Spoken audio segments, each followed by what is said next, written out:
Hello everyone, welcome to the channel Data Science Studio, and today we are going to talk about day 5 of statistics for data science.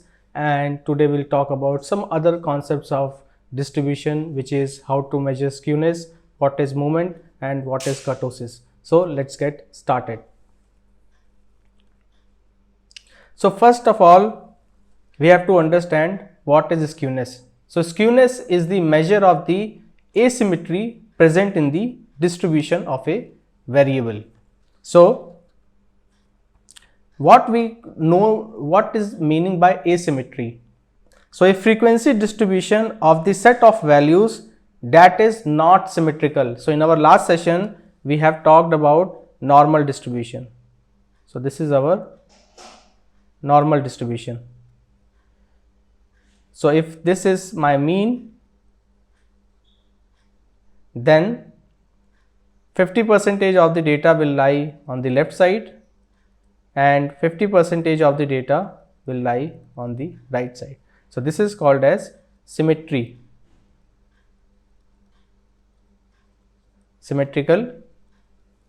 distribution. And what is skewness? So skewness happens when your data becomes asymmetrical.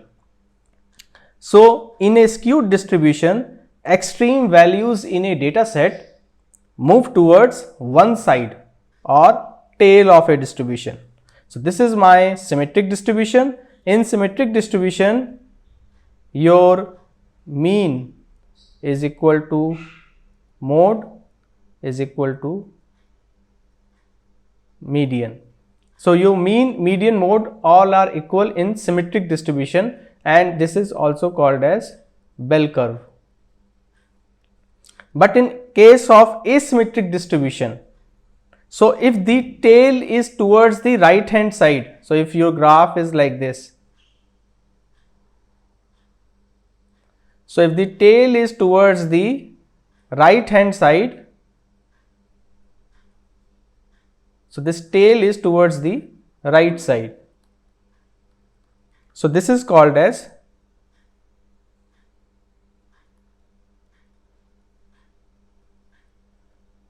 positively skewed. And if the tail is towards the left hand side, which is something like this,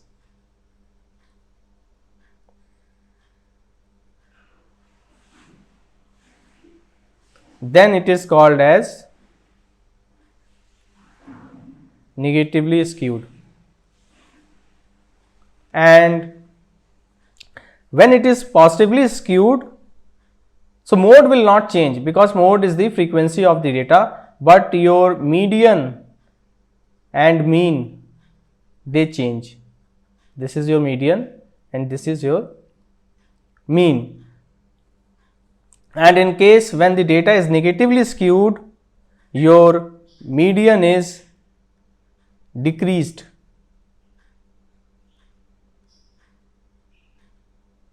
Your mean is decreased and your median is also decreased comparison to your mode. So when your data is positively skewed, your arithmetic mean is greater than median, which in turn is greater than mode. And when your data is negatively skewed, your arithmetic mean is less than median,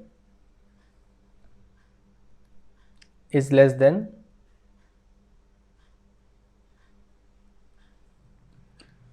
mode. So this point is very important because when you are doing any machine learning project, your data should be of the normal distribution.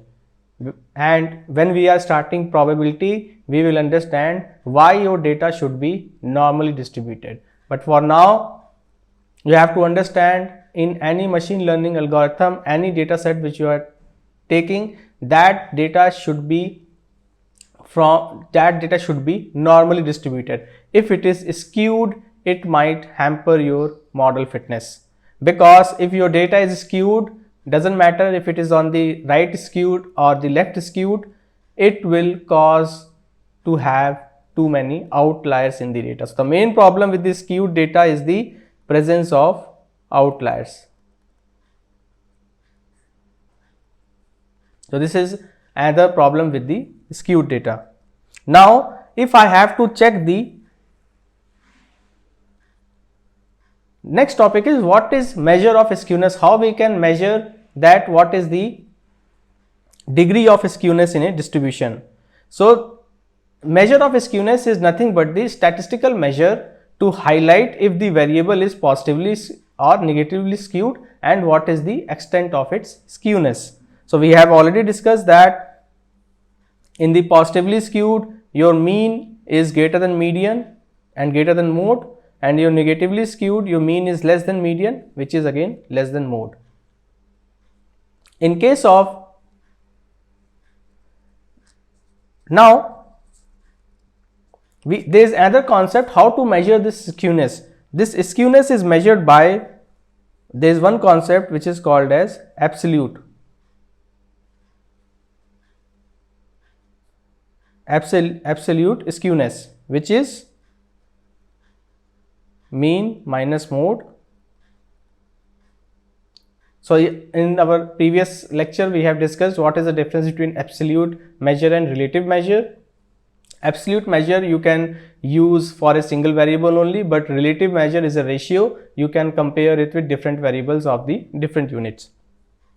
And this SK skewness can also be written as Q3 plus Q1 minus 2. So these two are the formulas that can be used to measure the skewness in the variable.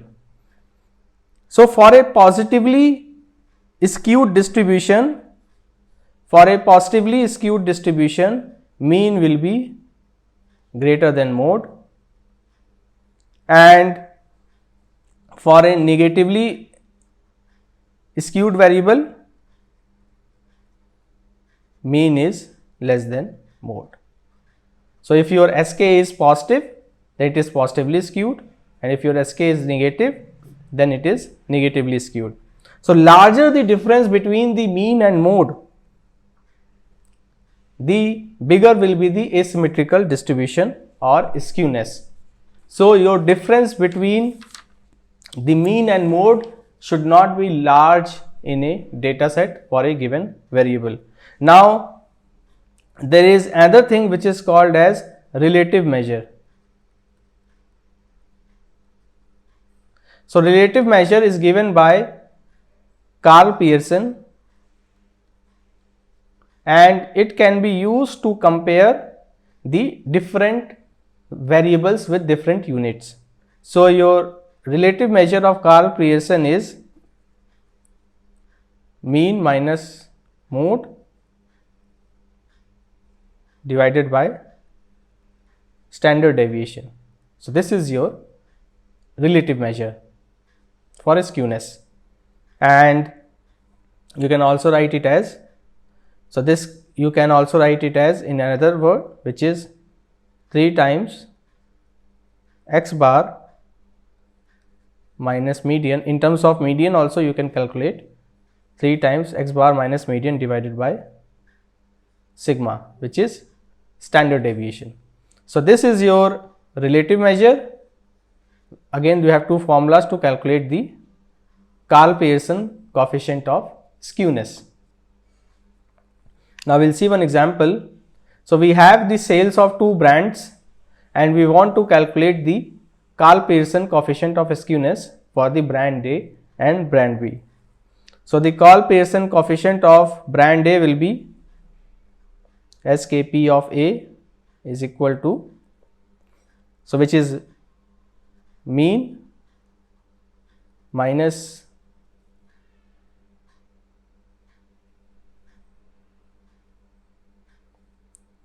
median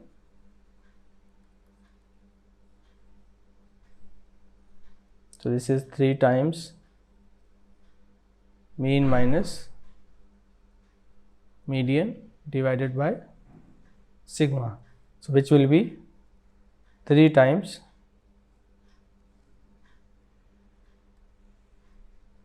$2,560 minus 2010 divided by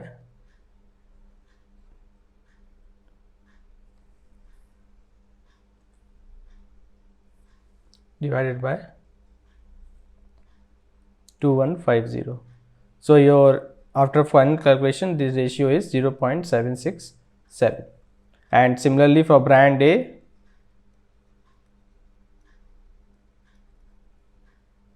three times 2400 minus 2010 divided by 1800 is equal to 0.65. So this is the relative measure, this is a ratio. So here I can say that the brand A, both brand A and brand B are positively skewed, and brand A is more positively skewed than brand B, which means there is a possibility of more outliers in the brand A. So outliers are those values which are away from the normal population. When we are doing the exploratory data analysis projects, we'll be talking more about that. Next topic which we'll talk about is what is movements. So movements are actually a set of statistical parameters that describe a distribution of a variable or feature in a data set. So it's a kind of theory. So let's say that I have a variable var1, and this var1 has n observations. So x1, x2, x3 until xn. Then the movement of this variable is defined as mu r is equal to 1 upon n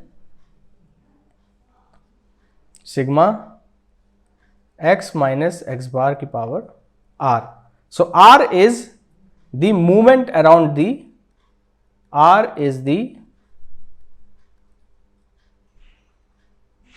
movement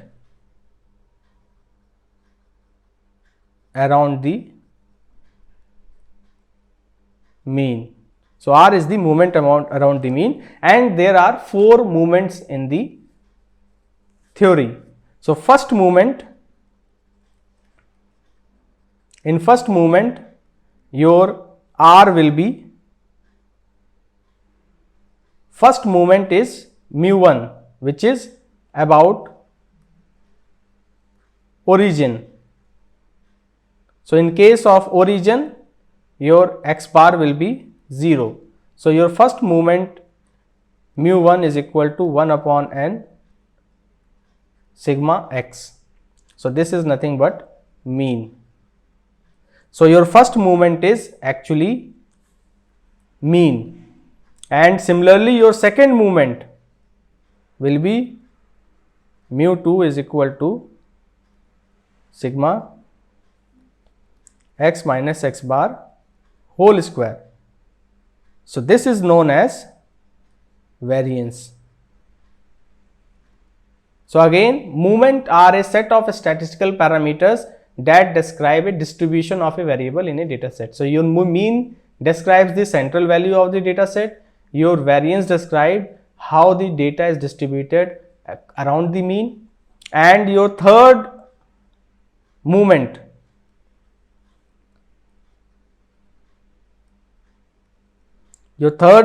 is 1 by n sigma x minus x bar ka whole cube. So r represents the movement around the mean. So x minus x bar whole cube. So the third movement mu3, this we call it as mu3. So mu3 talks about or indicates symmetry or asymmetry of the distribution. Now this mu3 is 0 if it is a symmetric distribution, and mu3 is greater than 0 if it is a asymmetric distribution. The last one, which is fourth movement.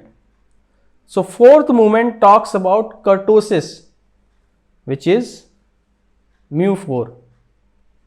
So mu4 is equal to 1 by n sigma x minus x bar power 4.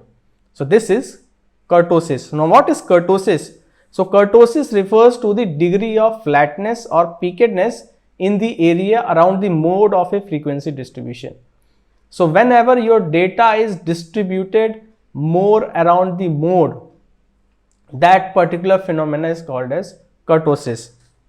Now the measure of kurtosis describes the degree of concentration of frequencies in a given distribution, that is, whether the observed values are concentrated more around the mode or away from the mode. Now there are different kinds of distributions in kurtosis also, and this is for the knowledge perspective only. We are not going to use a lot concepts of kurtosis in our data science projects, but we should be aware that what kurtosis is.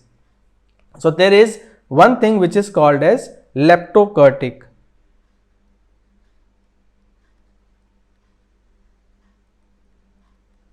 So if your data is having peak around the mode, this kind of phenomena is leptokurtic. So it is having a big peak over here around the mode. So it is leptokurtic. So leptokurtic refers to a frequency curve that is more peaked than the normal curve. So what is your normal curve? Your normal curve is like this. So here the peak is more than the normal distribution. So it is called as leptokurtic. And what is platykurtic? So platykurtic refers to a frequency curve that is flat topped than the normal curve. So in this case it is like this. So if your data distribution is like this, this is called as platykurtic.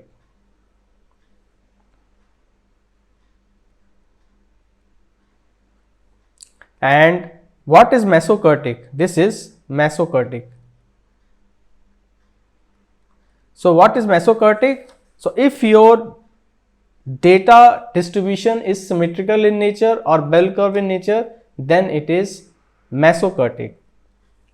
So again, overall summary of skewness, movements and kurtosis is to talk about the different kind of distributions that are possible in your data set. But overall, from your machine learning projects or deep learning projects, your data should be normally distributed, and that's why we have various algorithms to convert your skewed data into normally distributed data, which we'll see in our machine learning projects. That this session is to give you an understanding what all the different kind of distributions that are possible for a given variable, and how to check which variable is more skewed based on the relative measure of skewness given by Carl Pearson.